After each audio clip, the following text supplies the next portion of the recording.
আচ্ছা গাইস, দেখতে পাচ্ছেন এটা হচ্ছে পান গাছ। যখন পানের চাষ করা হয়, পান থেকে কিন্তু ফলও হয় না, ফুলও হয় না। ঠিক আছে, তাহলে পান গাছ কি রোপণ করতে হয়? আসলে দেখতে পাচ্ছেন এই যে পান গাছ, এই এখান থেকে এই পর্যন্ত সলাই বাইরে দেবার পরে যে পিলি করা দেখতে পাচ্ছেন, পিলি এখান থেকে এই পর্যন্ত কাদা লাগাতে হবে। কাদা কাদা লাগানোর পরে এই গাছটা এই পিলির উপর দিয়ে খোলা দিয়ে পুঁতে দিতে হবে। দিলে কি হবে জানেন? এর থেকে প্রত্যেকটা গিরিতে গিরিতে কচলে থাকবে।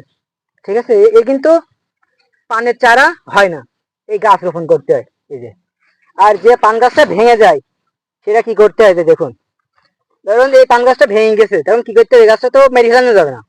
এই গাছটা দেখতে পাচ্ছেন, এই যে ভেঙে গেছে, এখানে এইভাবে বাঁধতে হবে।